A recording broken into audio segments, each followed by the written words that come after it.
Hello everyone, and welcome to Arnoria. If you've already played Manor Lords, or are planning to play it soon, you may be wondering how to play the game more efficiently, and what mistakes to avoid.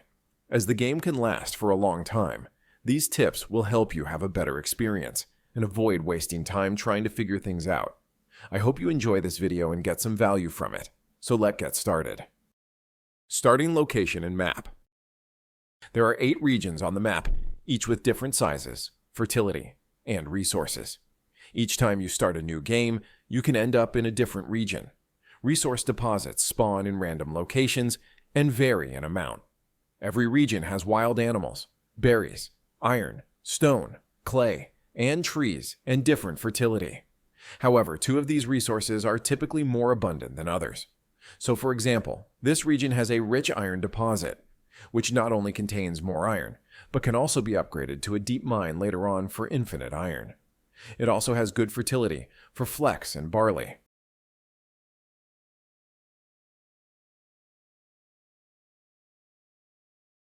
This region, on the other hand, has a rich berry deposit and wild animals, but fertility is not good.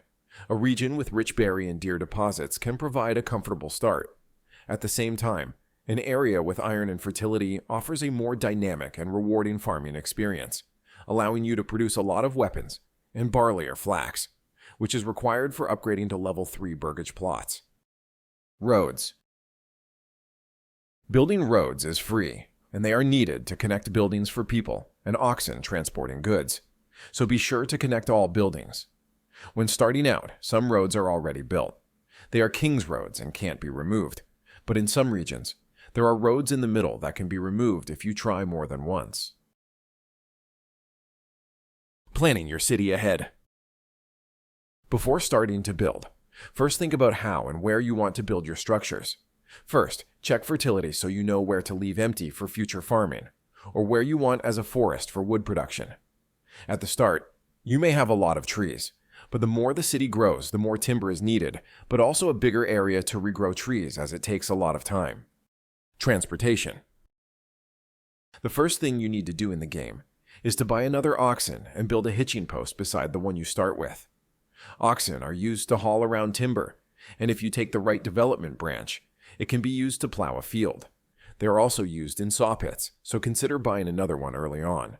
And as your city grows, make sure to build more hitching posts, upgrade them to stables, and buy more oxen to make your life easier. And you don't need to assign villagers to hitching posts for it to work. Horses are only used by traders to move more goods with carts, and mules are used later on for transporting goods between regions. So don't invest in them early on. How to increase population. When you want to increase your population, make sure space in Burgage plots is available and you have above 50% approval. You will get 1 family each month when above 50%, and 2 families when above 75%. Burgage plots. Burgage plots have 2 types of extensions. The first one is a vegetable garden, chicken coop, goat shed, and apple orchard. These extensions are good for making easy food and hides, and people do them in their free time. However, the second type of extension will require an entire family to work on it. So before upgrading, make sure you really need that building and you have extra families.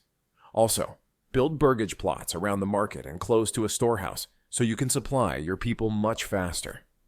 When making a Burgage plot, you need to consider how big their extension plots are. Vegetable gardens can benefit from a big extension plot, and the bigger it is, the more food you will get from it. But to a point, remember, you can't make it really big as the family won't be able to work on the entire land. So as you can see here, the farming area is big. Still, the people only farm in just a section of that land, and the rest of the land is wasted. But this one is better than the other, as most of the land is used. As you can see, the rest of these extension plots aren't using the full area provided for them, and that adds to the area that is not used and a longer transportation for the other Burgage plots that are further away. But these are about the right size for extensions other than vegetable gardens, as they don't need any more space. How to upgrade Burgage plots. You can easily see what a Burgage plot needs for the upgrade by selecting the building and hovering over the requirements. So to upgrade a level 1 Burgage plot, you need water, a level 1 church, fuel, 2 types of food, and 1 type of cloth, which is normally leather, as it is easiest to make.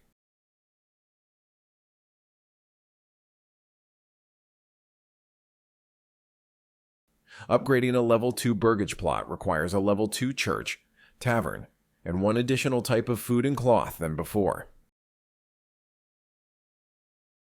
For the tavern, you need barley, malt house, and brewery. Development points. When you upgrade your settlement, you get development points. By hovering over your region name at the top, you can see what you need to do to advance to the next level.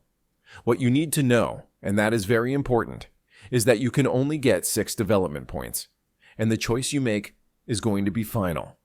You can't change it, so be very careful of the skills you're going to pick. What skills to pick?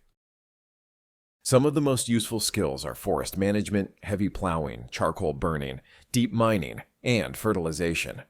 While armor can bolster your troops' strength, it's crucial to consider the trade-offs. Investing in full armor requires 3 points and a substantial amount of time, so plan your strategy accordingly. However, each region has its own tree, so all you want to do is unlock it in one region, make the armor there, and then send it to your other regions. Alternatively, you can use trade and buy it. Church. You only need to build the church for the people, and you don't need to assign workers. Only when your people die when fighting you can assign people there, so they can bring the bodies to church and bury them. Also know that this is for your own people. For the bandits, you need the corpse pit.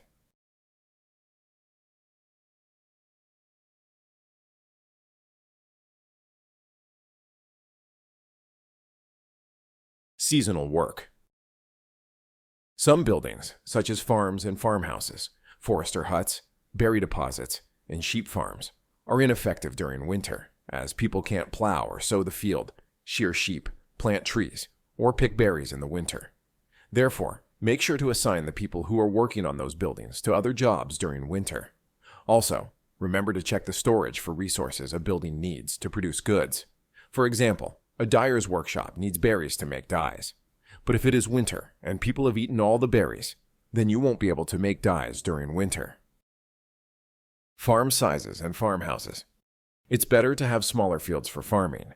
If your fields are big, your workers will fail to plow them, and if it gets to winter, the process won't carry on to the next year, and it will reset, so your efforts will go to waste. Also, note the harvest time and make sure enough families are working so you can harvest everything. As for the farmhouses, it is better to have more with few families, or even one working on it, rather than one farmhouse with 8 families, because each farmhouse can have 1 ox with a heavy plow. So the more farmhouses you have, the more oxen are working on your fields. But do remember to assign oxen in the farmhouse. Regional wealth and personal treasury. Regional wealth is used to expand burgage plots, purchase oxen and horses, and trade. It can be earned by trading and exporting resources, and you also earn a small amount by level 2 or higher burgage plots. So remember to make a trading post so you can trade and earn enough regional wealth for burgage plot upgrades. Personal treasury can be earned by taxing your people through the manor, or by defeating bandits and looting their camp. So make sure to attack bandits when you are able and build the manor as soon as you can. Retinue. When you build your manor, you get a retinue consisting of 5 units. You can add more troops to it and customize it after building the garrison tower in the castle planner. But each unit will cost you money from your personal treasury, so that is not a good starting option and is very costly.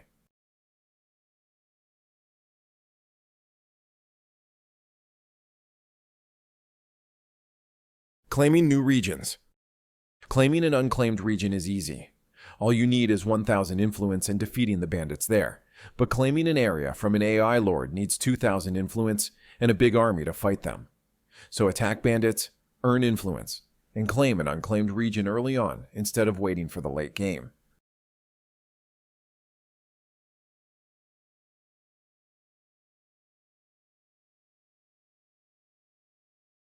Work area. Remember to set work areas for logging camps, woodcutters, hunting camps, forager huts, forests, and even storehouses, as this will make it more efficient. Managing storehouse and granaries. Manage your storehouses and granaries by selecting which resources people store there. For example, you have an iron mine, and your bloomery is right next to it. This is the only building that uses iron ore, so you don't want people storing iron ores in a storehouse across the map. For that, all you have to do is reject iron ore from all other storehouses. Logs or timber storage. Logs or timber can't be stored in the storehouse, and the logging camp has only 28 storage spaces.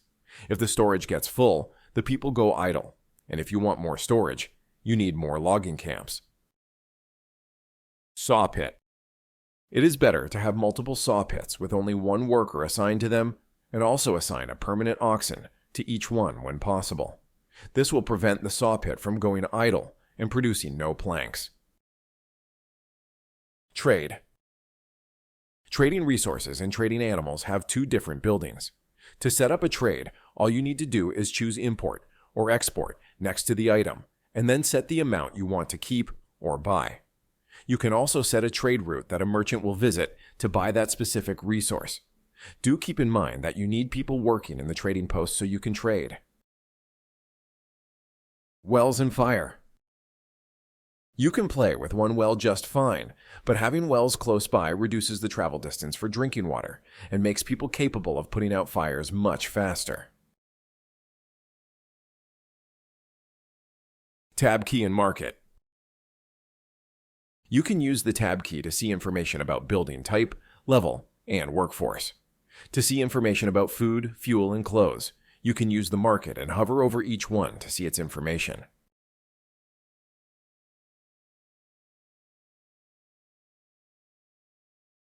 Camera mode.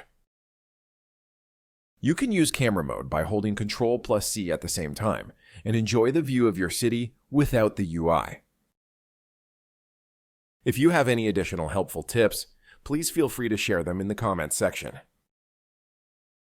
If you enjoyed this video, please consider subscribing and hitting the like button. Thanks for watching, and see you in the next one.